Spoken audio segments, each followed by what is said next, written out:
ఏది మంచి ఏది చెడు తెలుసుకోలేని అజ్ఞానం, అనైతికత సమాజంలో ఎటువంటి విపరీత ధోరణులకు దారితీస్తాయో, ఎంతటి విపత్కర పరిస్థితులను కల్పిస్తాయో ఏ ఒక్కరోజు ఏ న్యూస్ ఛానల్ ఒక 10 నిమిషాల పాటు చూసినా అర్థమైపోతుంది.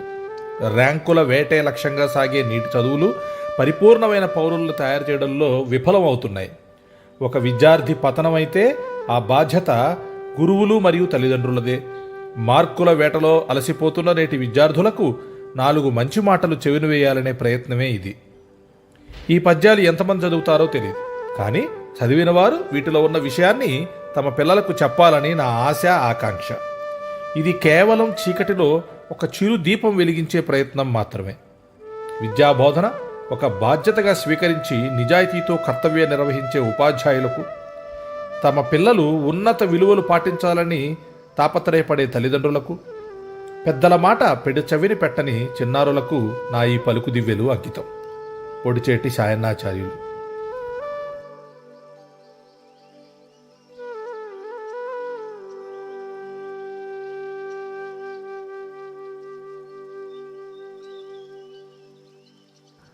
మతము పేరవలదు మారణ హోమంబు, సర్వమతములందు సారమొకటే.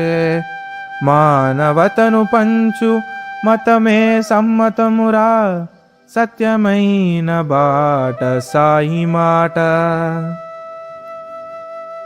పరమత ద్వేషంతో హింసకి పాల్పడరాదు. అన్ని మతాల సారాంశం ఒక్కటే.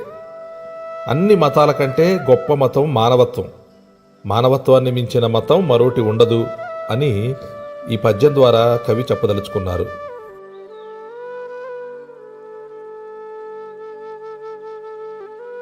పాలు తేనెల కన్న పాలకోవల కన్న కమ్మనైన దోయ్ అమ్మ మనసు. అమ్మ కన్న మిన్న అవనిలో ఎవరురా, సత్యమైన బాట సాయి మాట. ఈ పద్యంలో కవి అమ్మ యొక్క గొప్పతనాన్ని వర్ణించారు. మధురాతి మధురమైన అన్ని తీపి పదార్థాల కన్నా ఇంకా తీయనైనది, అత్యంత తీయనైనది అమ్మ మనసు.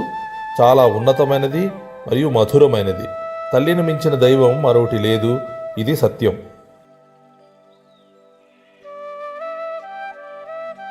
మత విభేదరహిత మహిత భారత భూమి, హిందూ ముస్లిములన అందరొకటే.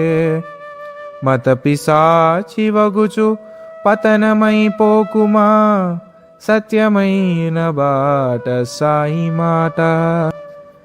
అన్ని మతాలకు నిలయమైన ఈ మన భారతదేశంలో హిందువులు, ముస్లింలు అందరూ ఒకటే. అందరూ సమానమే. మతోన్మాదంతో ఒకరినొకరు ద్వేషించుకుంటూ పతనమైపోవద్దని కవి హృదయం. కులము కులమటంచు కుమ్ములాటలు మాని, మనసులంతా కలిసి మనగవలయో. మానవతను మించు మంచి కులమే లేదు, సత్యమైన బాట సాయి మాట. కులాల కుమ్ములాటలు మాని మనుషులంతా కలిసి మెలిసి జీవించాలని, మానవత్వాన్ని మించిన కులం, ఇంతకన్నా గొప్ప కులం వేరొకటి లేదని కవి భావన.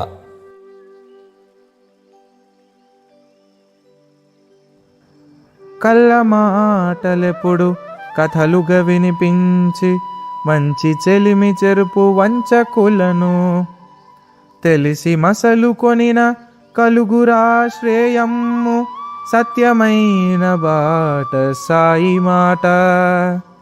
అబద్ధాల మాటలు కల్పించి మంచి మిత్రుల మధ్య విరోధాలు సృష్టించాలని ప్రయత్నించే మోసగాళ్లు ఈ సమాజంలో ఎందరో ఉన్నారు. అటువంటి వారిని వీలైనంత త్వరగా గుర్తించి వారికి దూరంగా ఉంటే క్షేమమని ప్రతివారు తెలుసుకొని జాగ్రత్త పడాలి.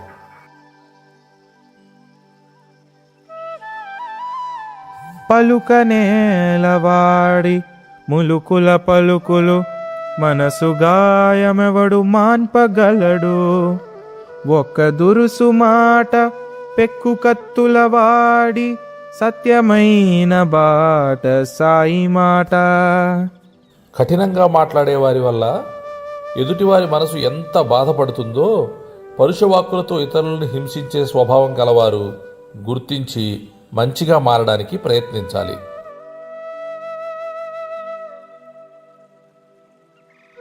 సాటి మనిషి క్షోభ శాడిస్టు వానికి సత్వరంబు గూర్చు సంతసంబు పీడితుండు లెక్క పెట్టడెవ్వరినైనా సత్యమైన బాట సాయి మాట.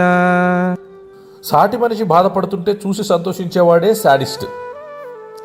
బాధలకు గురైన వాడు బాధలు భరించి భరించి ఏదో ఒక రోజు తిరగబడడం ఖాయం.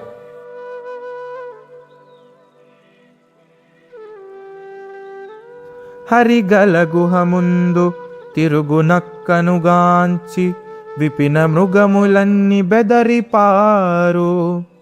గుహను విడువ నక్కగోడు చెప్పతరమే సత్యమైన బాట సాయి మాట. ఒక నక్క సింహం గుహ ముందు తిరుగుతూ ఉండేది. చిన్న చిన్న జంతువులు భయంతో ఆ గుహకు దూరంగా పారిపోయేవి. నక్క తనను చూసి జంతువులు పారిపోతున్నాయని గర్వపడేది.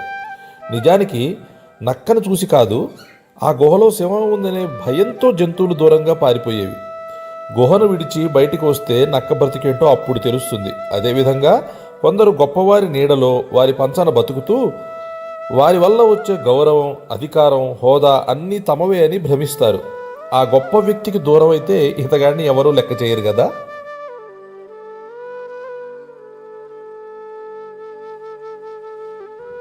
పదవి ఉన్ననాడు పదుగుర మేల్గోరి సాయపడిన బతుకు సార్థకంబు ప్రజల గుండె గుడుల భగవంతుడే వాడు సత్యమైన బాట సాయి మాట.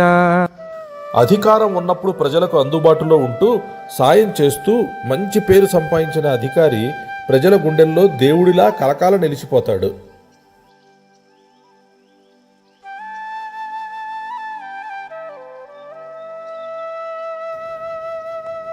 పలుకు దివ్యలు. రచన ఒడిచేటి సాయన్నాచార్యులు గారు. కవి పరిచయం. పొడిచెట్టి సాయన్నాచార్యులు గారు ఉత్తమ ఉపాధ్యాయ అవార్డు గ్రహీత, ప్రస్తుతం విశ్రాంత ఉపాధ్యాయులు.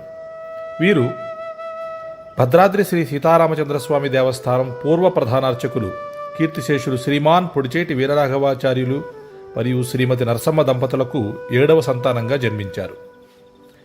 అభినవ మొల్ల చక్రవర్తుల లక్ష్మీ నరసమ్మ గారికి వీరు సోదరుడవటం విశేషం.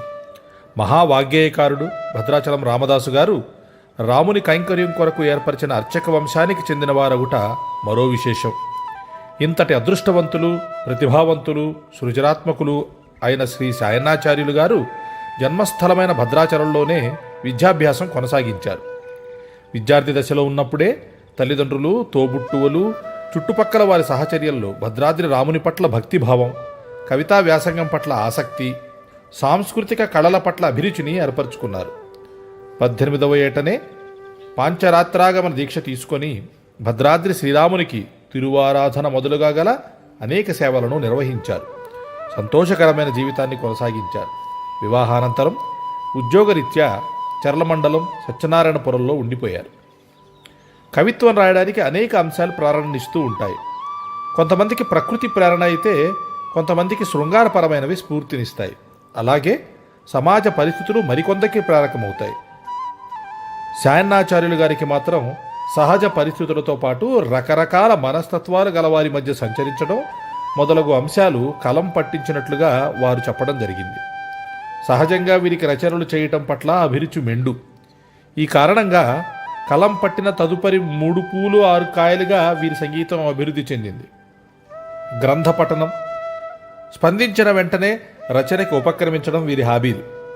పలుకు దివ్యలు అనే ఈ ప్రస్తుత రచన అర్ధశతి, అర్థవంతమైన సమర్థవంతమైన రచనగా పేర్కొనడం ఎంతమాత్రం అతిశయోక్తి కానే కాదు.